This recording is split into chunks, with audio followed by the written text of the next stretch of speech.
मैं 1 महीने के लिए यूरोप जा रहा हूं। जब यूरोप से वापस आऊंगा तो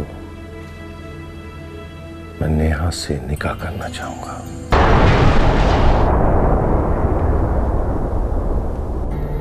एक महीना, सिर्फ 1 महीना है तुम्हारे पास। तुम उसे राजी करो कि मैं जब यूरोप से वापस आऊं तो वो चुपचाप मेरे साथ निकाह कर ले।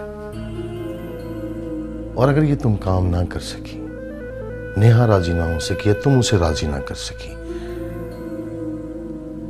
तो मैं खड़े खड़े तुम्हें तलाक दे दूंगा।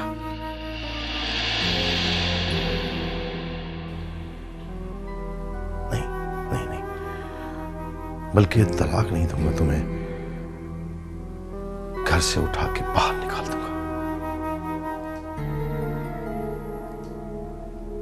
फिर ये सारे खर्चे, ये याशियां, ये बैंक बैलेंस, ये गाड़ियां, ऊंचे ऊंचे क्लब्स की मेंबरशिप, अमेरिकन स्कूल में तुम्हारे बच्चों की एजुकेशन, सब खत्म हो जाएगा। फिनिश।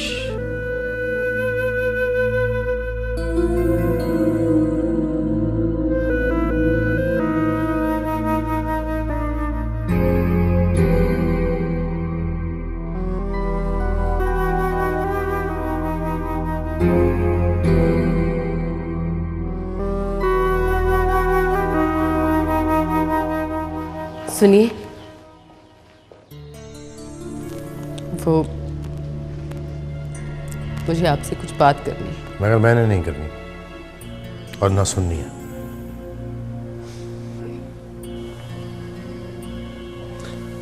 एक महीने बाद आऊंगा वापस। जो काम तुम्हें सौंप कर जा रहा हूं उसे पूरा हो जाना चाहिए।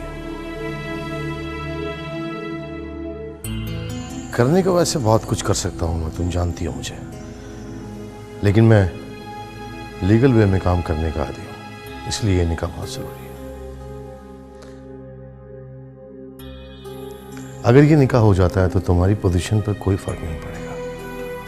ये सब कुछ ऐसे ही चलता रहेगा जैसा है।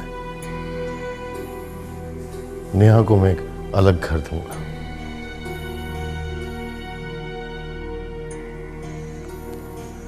और अगर निकाह नहीं होता तो ये सब कुछ छोड़ने के लिए तैयार है।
हटो हटो, मुझे जाना है।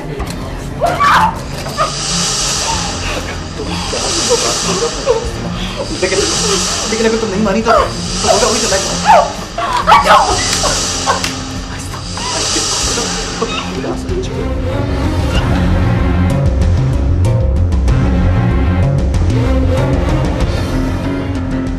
पास मत आना। वहां स्टॉप, वहां पे सबको बताऊंगी, मैं माँ को बताऊंगी। स्टॉप। देखो, मैं आज जो सोच के आया हूँ, मुझे करने से कोई नहीं। Shut up.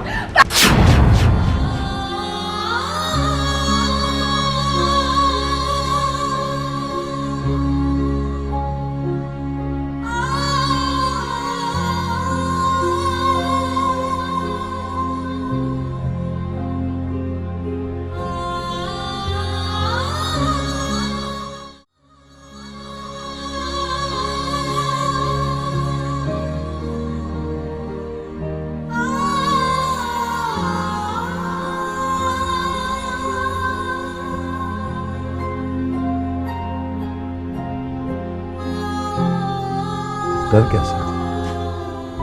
मैं जिंदगी के हर मोड़ पे, हर लम्हा तुम्हारे साथ रहूंगा। मेरी दी हुई अंगूठी नहीं पहनोगी तुम?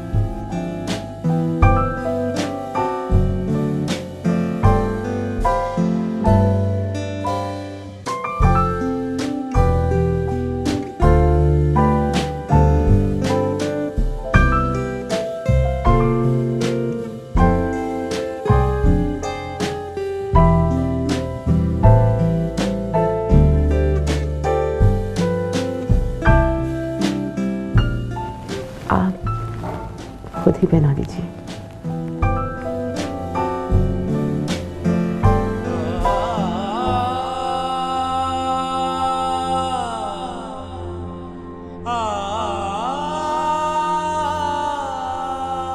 तुम जैसी औरतों को मैं बहुत अच्छी तरह जानता हूं। तुम्हारे नजदीक मोहब्बत कुछ नहीं हुआ करती, सब ढोंग, फ्रॉड, बकवास है मोहब्बत। 1 महीना, सिर्फ 1 महीना है तुम्हारे पास। तुम उसे राजी करो कि मैं जब यूरोप से वापस आऊं तो वो चुपचाप मेरे साथ निकाह कर ले। और अगर ये तुम काम ना कर सकी, नेहा राजी ना हो सकी या तुम उसे राजी ना कर सकी, तो मैं खड़े खड़े तुम्हें तलाक दे दूंगा। नहीं, बल्कि तलाक नहीं दूंगा, तुम्हें घर से उठा के बाहर निकाल दूंगा।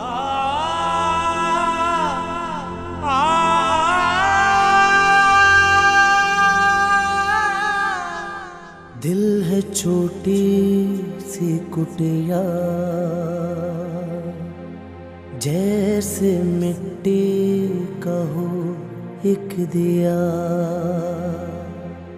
जर्द पत्ते सा ये दिल मिला खाक में, रंग चूल्हे की उड़ती हुई राख में मिल गया, जागी आँखों का बादल, देखो कितना है पागल, धीरे धीरे ये दिल पे बरसता है,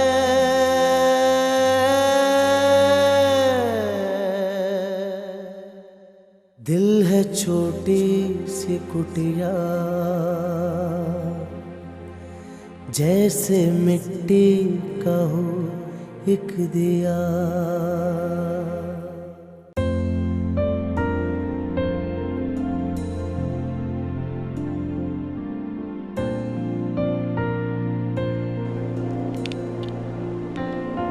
क्या मतलब?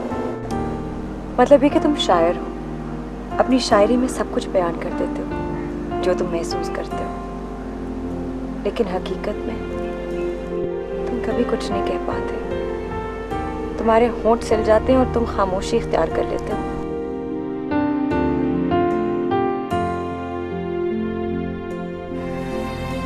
तुम कहना क्या चाह रही हो? मैं समझा नहीं। इससे पहले कि तुम एक बार फिर लेट हो जाओ, लगता है मुझे कुछ करना पड़ेगा। इस चीज़ की बात? देखो, अमूमन लड़के लड़कियों से बात करते हैं, लेकिन तुम्हारे और मेरे बीच में क्या शर्त? तुम ये बात करो या मैं ये बात करूं, एक ही बात है। जासिम, बात दरअसल ये है कि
देखो, अगर मुझे तुम्हारी परवाह ना होती तो कभी भी तुम्हारे लिए इतना बड़ा घर किराए पे ना लेता। और तुम जानती हो कि मैं इतना बड़ा घर अफोर्ड नहीं करता हूँ। तो मैं कौन सा अपने लिए कह रही हूँ मोइन। अब देखे ना, यहाँ शिफ्ट होने से बच्चों पे कितना अच्छा इम्पैक्ट पड़ा है, और फिर ये सब चीज़ें उनकी ग्रूमिंग में पे करेंगी। देखो, ये एक लंबी बहस है जिसपे हम बहुत सारे सेशंस कर चुके हैं। इस बहस का क्या फ़ायदा? अब तो तुम यहाँ पे शिफ्ट हो ही चुकी हो। क्योंकि ये तुम्हारी खुशी है, इसलिए मैं इसमें खुश हूँ और यहाँ शिफ्ट हो गया।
तो ठीक कहता है वो, मैं तो सड़क पर आ जाऊंगी, तबाह हो जाऊंगी, बर्बाद हो जाऊंगी, मैं खत्म हो जाऊंगी। मैं क्या बनेगा मेरे बच्चों का?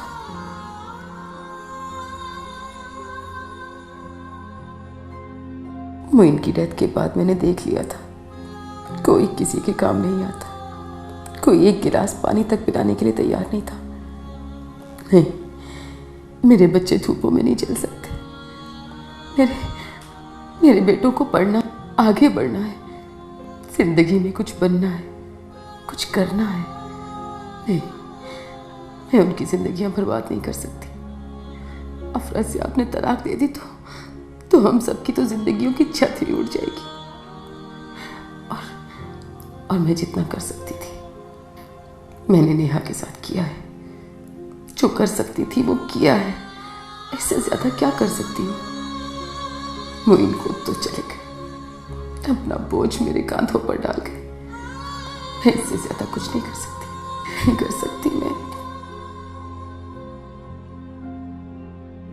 मैं अभी नेहा से बात करती हूँ, अभी करती हूँ बात।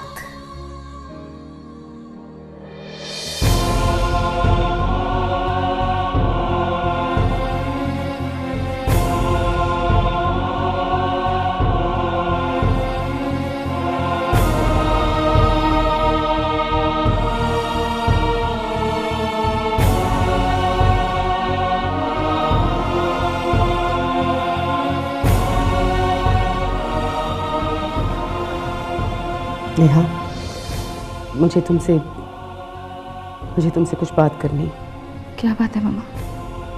देखो नेहा, जो कुछ भी हुआ उसकी जिम्मेदार तुम हो। मैं नहीं जानती, लेकिन शायद यही वजह होगी जो मैं तुम्हें इस घर में नहीं लाना चाह रही थी।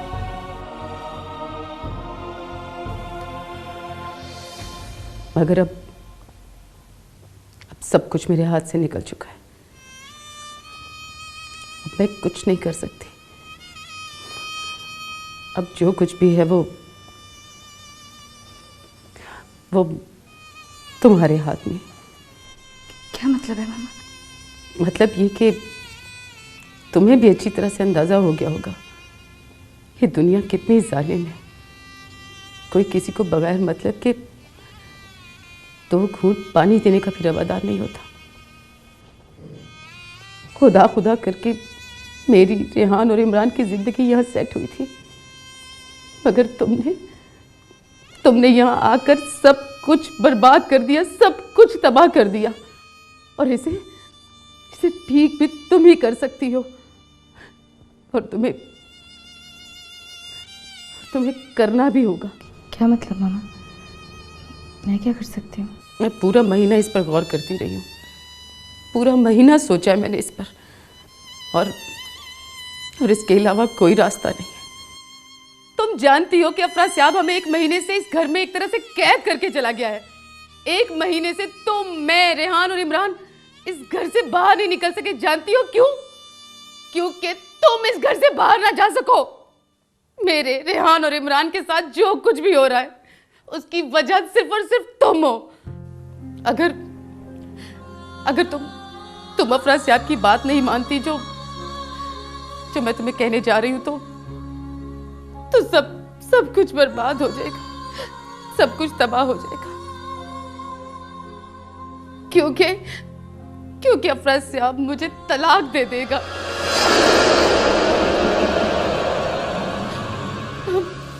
हम सड़क पर आ जाएंगे। मेरी, रेहान और इमरान की जिंदगी बर्बाद हो जाएगी। सब कुछ खत्म हो जाएगा, सब कुछ खत्म हो जाएगा। और इस सब की जिम्मेदार होगी तुम, सिर्फ और सिर्फ तुम नेहा, तुम। मगर मामा, तुम्हें अफरा सियाब की ख्वाहिश पूरी करनी होगी। इसके अलावा तुम्हारे, हमारे किसी के पास कोई रास्ता नहीं है, कोई रास्ता नहीं है। क्या करना होगा मुझे? कल अफरा सियाब आ रहा है। तुम ज़हनी तौर पर तैयार हो जाओ। कल अफरा सियाब के साथ तुम्हारा निकाह है।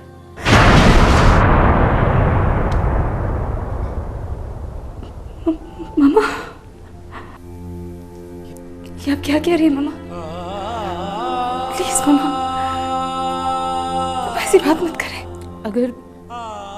अगर अफरा सियाब ने हमें छोड़ दिया तो हम तबाह हो जाएंगे। रेहान और इमरान कहीं सड़कों पे भीख मांगते हुए नजर आएंगे। और ये मैं किसी सूरत बर्दाश्त नहीं कर सकती, किसी सूरत भी नहीं। इसलिए कल तुम तैयार रहना। अफरा सियाब के आते ही कारी साहब को बुलवा लेंगे। कल अफरा सियाब के साथ निकाह है तुम्हारा। मामा मेरी बात सुने मामा।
जासिम, तुम्हें अजीब या बुरा लगा, लेकिन वो है ही ऐसी सीधी और स्ट्रेट फॉरवर्ड।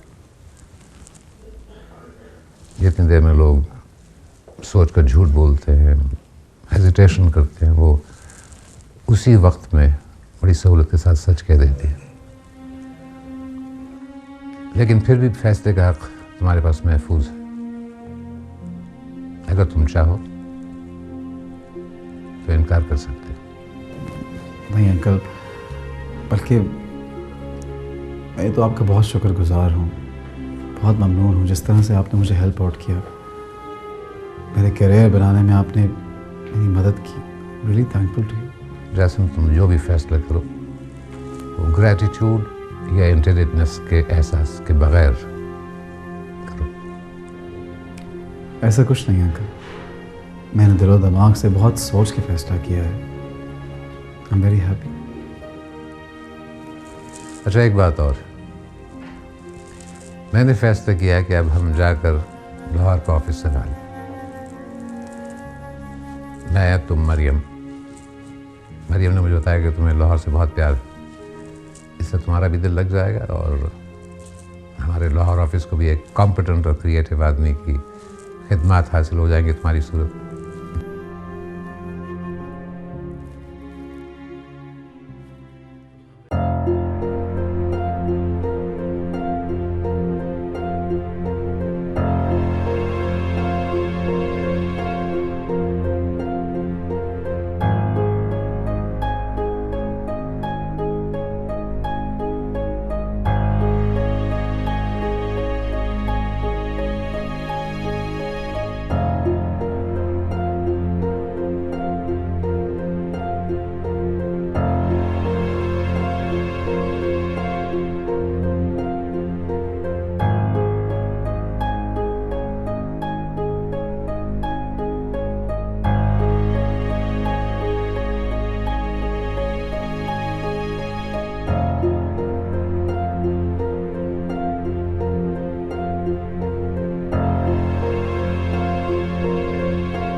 कौन?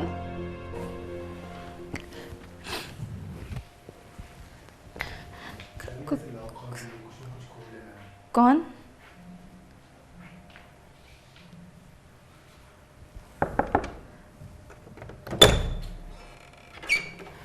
रेहान, तुम? रेहान, अभी मेरी बात सुन, इधर आ। अभी मेरे पास ना तो कोई एक्सप्लेनेशन देने का वक्त है और ना ही आर्गुमेंट्स का। मैंने मामा की और आपकी सब बातें सुन ली हैं और मैं ये भी जानता हूँ अभी कि मामा ने आपसे क्या कुछ कहा। वो शख्स इतना खबीस है कि अभी अगर वो कल आ गया तो वो कुछ भी कर सकता है, और अगर आपने इनकार किया अभी तो वो आपके साथ ज़बरदस्ती भी कर सकता है। अभी आपको अभी यहाँ से निकलना होगा, इसी वक्त। अभी इसी वक्त? मगर रेहान, वो बाहर गेट पे गार्ड्स खड़े हैं, वो हमें इस घर से जाने नहीं देंगे। भी मैं आपको बताता हूँ, मेरे पास एक प्लान है। प्लान?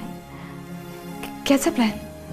मैं मामा के कमरे से जाकर कुछ पैसे लेकर आता हूँ और वो पैसे मैं आपको दूंगा। जब आप यहाँ से बाहर निकलेंगी तो कुछ ही डिस्टेंस पे आपको कैब मिल जाएगी और कैब में बैठकर आप फ़ौरन होटल चली जाएगा। मगर रेहान, मैं रात वहाँ रहकर सुबह कराची की फ़्लाइट पकड़कर आप फ़ौरन कराची चली जाएगा। लेकिन रेहान, तुम... मैं जानता हूँ आप ही कि आप पहले भी अकेली रह चुकी हैं और मैं आपको काफ़ी सारे पैसे निकाल कर दे दूँगा आप ही। आपको कोई प्रॉब्लम नहीं होगी और किसी को पता भी नहीं चलेगा कि आप कराची जा चुकी हैं।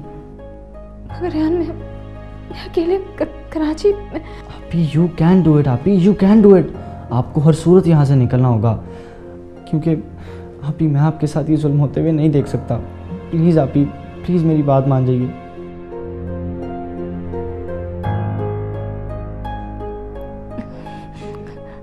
ओके। मैं मामा के कमरे से अभी पैसे निकाल कर लाता हूँ और उतनी देर में आप कुछ कपड़े वगैरह अपने बैग में डाल लीजिए।